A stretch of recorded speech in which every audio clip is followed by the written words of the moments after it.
बिस्मिल्लाहिर्रहमानिर्रहीम। आज का हमारा मौजू है G1 गार्लिक क्या हमारे नए किसानों को लगाना चाहिए या नहीं, और इसको लगाने में फ़ायदा क्या है। तो इस हवाले से आज मैं आपको बड़ी क्लियरली, जो अगर आप आज की वीडियो को अच्छी तरह से देख लेंगे तो मैं ये समझता हूँ कि तमाम किस्म की जो कन्फ्यूजन है दिमाग में वो निकल जाएगी और आपको समझ आ जाएगी G1 की हकीकत क्या है। तो मोहतरम भाईयान, सबसे पहले मैं इसकी 2-3 बातें आपके सामने रखता हूँ। पहली बात, प्रोडक्शन लेवल। इसका प्रोडक्शन लेवल जो है वो मल्टीप्लाई 10 फार्मूला है। अगर आप 1 किलो बीज लगाएंगे तो वो 10 किलो बीज में कन्वर्ट हो जाएगा। इसकी पैदावार मल्टीप्लाई 10 गुना ज़्यादा पैदावार है इसकी। तो इस हवाले से अगर आप 500 केजी बीज लगाते हैं तो वो आपका मल्टीप्लाई 10 के साथ 5000 केजी में कन्वर्ट हो जाएगा। ये मैं वो पैदावार अकाउंट कर रहा हूँ जो ड्राई फार्म में है।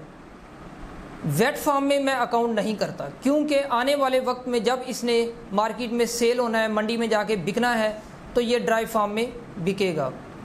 इसी तरह 1 एकड़ के अंदर जो लगाया जाता है सीड, वो 800 केजी रिकमेंडेशन है कि अगर आप 800 किलो 1 एकड़ में सीड लगाएं तो बिल्कुल पूरा सीड 1 एकड़ आपका अच्छे तरीके से लग सकता है।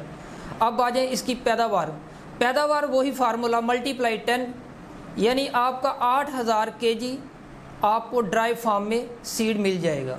लेकिन मैं आपको मल्टीप्लाई 10 भी नहीं करता, 10 गुना भी नहीं करता। अगर आप मल्टीप्लाई 8 भी कर लें तो आपको ये 800 केजी लगाने के साथ 6400 केजी, 6400 केजी, 400 केजी आप और छोड़ दें, सिर्फ 6000 केजी अगर आप सीड अकाउंट कर लें कि ये आपको मिलेगा, तो इसको आप मंडी के हिसाब से अगर सेल करते हैं, मार्केट में आने वाले वक्तों में खाने वाले दूसरे गार्लिक के हिसाब से देखें तो 400 रुपये किलो भी अगर आप मिनिमम प्राइस लगाएं तो 6000 मल्टीप्लाई 400, 24 लाख रुपया फ़ी एकड़ इसकी पैदावार बनती है। ये इस सूरत में है कि अगर आप इसको मार्केट में सेल करते हैं बतौर खाने के लिए, बतौर सीड नहीं, फूड के लिए, और वो भी लोकल मार्केट में।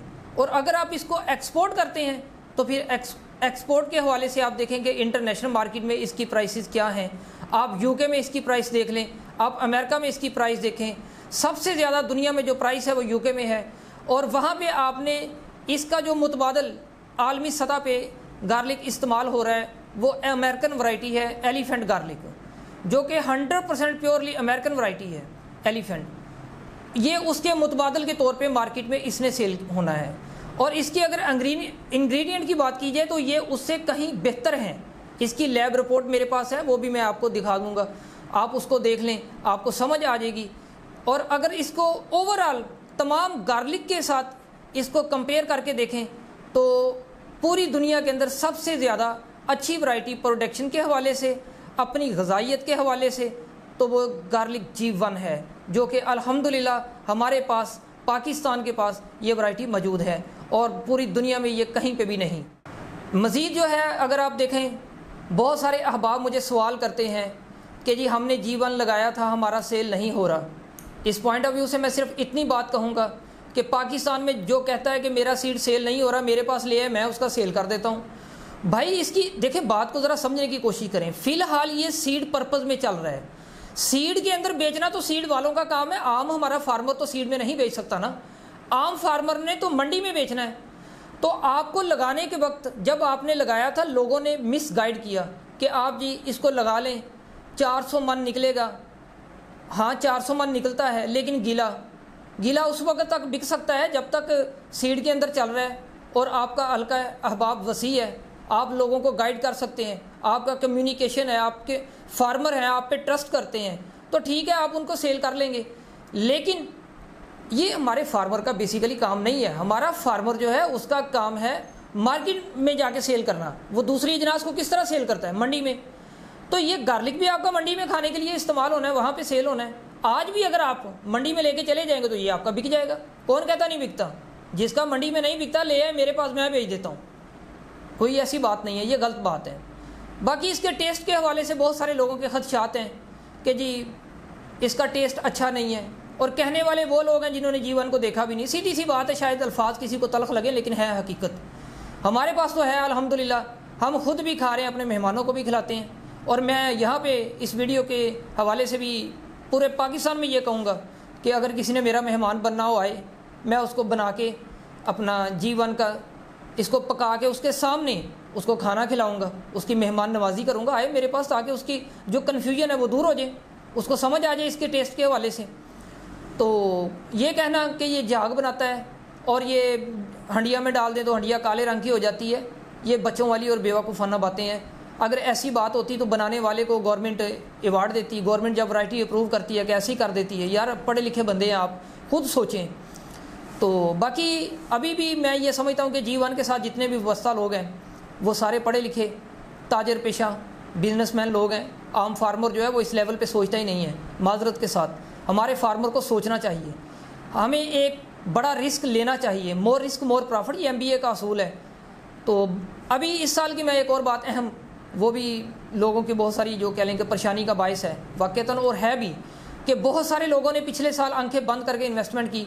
अब कहते हैं जी हमारा सीड नहीं बिकता। और भाई सीड तो अब भी बिक रहा है, मेरा बिक रहा है और बहुत सारे लोगों का बिक रहा है, जो सीड का काम कर रहे हैं उनका बिक रहा है। और मैं सीड बेचने वाला भी और फार्म भी था, मैंने खुद लगाया, मैं फार्मर के तौर पे काम कर रहा हूँ। सिर्फ G1 के हवाले से नहीं, मेरी काफ़ी पुरानी एग्रीकल्चर के साथ वाबस्तगी है। तो लेकिन ये हमारे आम फार्मर का तो नहीं बिकेगा ना, बतौर सीड आम फार्मर का मंडी में ही बिकना है। तो जिनको ये गलत गाइड किया गया था आप ले लें और इसको 1000 रुपये kg के हिसाब से बेचेंगे और गीला आपका बिक जाएगा, 400 मन निकलेगा, 16,000 kg बनता है, आपने 1000 रुपये kg के हिसाब से बेचा तो 1 करोड़ 60 लाख। ये सब उस वक्त सीड बेचने वालों ने मनफी प्रोपेगेंडा किया, लोगों को मिसगाइड किया। तो ऐसा नहीं होना चाहिए। मैं एक इसकी जो प्लानिंग देता हूँ उसके तहत मैं अपने अहबाब से ये कहूँगा, कोई भी सीड जहाँ से मर्जी ले ले, मैं नहीं कहता कि मेरे से ले, जहाँ से मर्जी जी चाहे भाई सीड ले लें, लेकिन आप मेरी प्लानिंग के तहत आप लगाएं।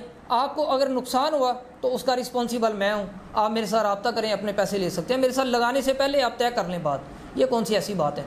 लेकिन लगाएं किस तरह, उसकी एक प्रॉपर प्लानिंग है। ये पहले साल ही लगाना और करोड़ों कमाना, ये सब फ़ज़ाई बातें और हवाई बातें हैं, ऐसा नहीं है। आपको इसको 2-3 साल लगाना होगा, इसको अपना बीज पहले बनाना होगा, उसी बीज को आगे मल्टीप्लाई करना होगा, फिर आप उसके पैसे बना लें। मैं एक मुख्तसर सी बात करता हूँ, आप 1 एकड़ लगाते हैं, उसमें आपका जो मेरी रिकमेंडेशन है वो 800 kg सीड है फ़ी एकड़। आप 800 kg अगर लगाएं तो मैं अपना जो मेरा रेट है वो है 2500 रुपये। 800 के हिसाब से 800 kg मल्टीप्लाई 2500, 2500 पर kg के हिसाब से मैं सेल आउट कर रहा हूँ। तो इस हिसाब से अगर आप पैसे बनाएं तो 20 लाख का सीड बन गया, 5 लाख आप खर्चा लगा लें, 25 लाख में आपको घर पड़ा। मल्टीप्लाई 10 मैंने आपको पैदावार फार्मूला दिया, लेकिन आप मल्टीप्लाई 10 छोड़ दें, मल्टीप्लाई 8 भी लगाएं तो 6400, आप 400 और छोड़ दें भाई, 6000 kg आपके पास सीड बनता है। तो 6000 kg को अगर आप नेक्स्ट ईयर लगाते हैं, इसका सीड बना के आप इसको सेल आउट नहीं करते, तो ये मेरे भाई डिवाइडिंग बाय 800 इक्वल टू 7.7 एकड़ आपका लगेगा। तो 7.5 एकड़, और मैंने आपको जो फार्मूला दिया है कि मल्टीप्लाई 8 ही कर लें, मल्टीप्लाई 10 छोड़ भी दें, ये वैसे भी मैंने मिनिमम लगाया है। तो मल्टीप्लाई 8 के साथ भी आपने जब 800 kg सीड लगाया तो मल्टीप्लाई 8 6400 आया, उसको फिर नेक्स्ट ईयर आपने 7.5 एकड़ पे लग गया, 7.5 एकड़। मैं 1 एकड़ का खर्चा विदाउट ठेका और मतलब कह लें कंप्लीट एक्सपेंस डाल के, तो मैं ये समझता हूँ कि 5 लाख के अंदर अंदर खुले खर्चे के साथ आप 1 एकड़ को मैनेज कर सकते हैं। अगर 5 लाख 7.5, तो ये आपका बनता है जनाब तकरीबन 35 लाख, 32-33 लाख के करीब। 32 लाख अगर मैं ये अकाउंट कर लूँ और 25 लाख पिछला, ये आपका बन गया 57 लाख राउंड अबाउट। आप इसको 60 लाख समझ लें। अब इसमें दूसरी साइड पे आते हैं मेरे भाई, 7.5 एकड़ की अगर आप क्रॉप देखते हैं, 7.5 मल्टीप्लाई 6400, तो ये आपके पास 48,000 kg आती है। 48,000 kg टोटल प्रोडक्शन। इसको मल्टीप्लाई अगर आप 400 के साथ कर दें, 1 करोड़ 92 लाख रुपया बनता है। 1 करोड़ 92 लाख में से आप इसका 60 लाख निकाल दें तो फिर भी 1 करोड़ 20 लाख रुपया। तो इसमें कोई मुझे ये नहीं कह सकता, पूरे पाकिस्तान में मेरा चैलेंज है, मुझे कोई ये नहीं कह सकता कि आपने प्रोडक्शन लेवल मैक्सिमम लगा दी है। अभी मैंने आपको बताया था कि मल्टीप्लाई 10, ये मेरे पास एक बल्ब है, इसका मैंने पहले वेट किया है, 180 ग्राम इसका वेट है। मैं आपको दोबारा करके स्केल पे दिखा भी दूंगा। अभी इसी को देख लें कि जब एक हमने लगाई, ये देखें 1 2 3 4 5 6 7 8 और ये 9, ये यानी कि 1 लगाई थी मल्टीप्लाई 9, यानी कि 9 गुना ये आ गई है। तो मैं आपको यहाँ पे मल्टीप्लाई, ये एक एवरेज बल्ब है 180 ग्राम का, तो ये कोई इतना बड़ा बल्ब भी नहीं है, एक नॉर्मल बल्ब है। लेकिन इसमें अब मैं तो फिर भी मल्टीप्लाई 9 तो नहीं कर रहा, मल्टीप्लाई 8 कर रहा हूँ। तो मल्टीप्लाई 8 के हिसाब से भी आप पैसे बनाएं तो 400 रुपये पर केजी। कोई मुझे ये नहीं कह सकता कि भाई आपने तो बहुत ज़्यादा पैसे बना दिए हैं, कि ये तो मार्केट का रेट ही नहीं है।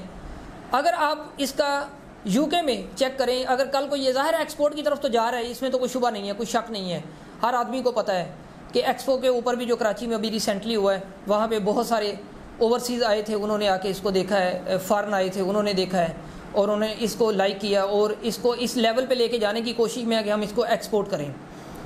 तो ज़ाहिर है ये एक्सपोर्ट तो होना है, इसमें तो कोई शक की बात नहीं, ये 100% कन्फर्म रिपोर्ट है कि ये एक्सपोर्ट की तरफ जा चुका है। अब उस हिसाब से अगर आप पैसे बनाएं तो वो तो बहुत ही आगे बात निकल जाती है भाई। वो तो मैं इसको कह लें कि मेरा शायद कैलकुलेटर जवाब दीजिए, तो मैं उस लेवल की ना बातें करने का कायल हूँ। मैं अपने फार्मर से कहता हूँ कि हमारा जो लोकल लेवल है हम यहाँ पे सोचें, बस हम इससे आगे सोचें ही ना। 400 रुपये भी बेचें तो बड़े पैसे हैं, हमें अल्लाह का शुक्र अदा करना चाहिए।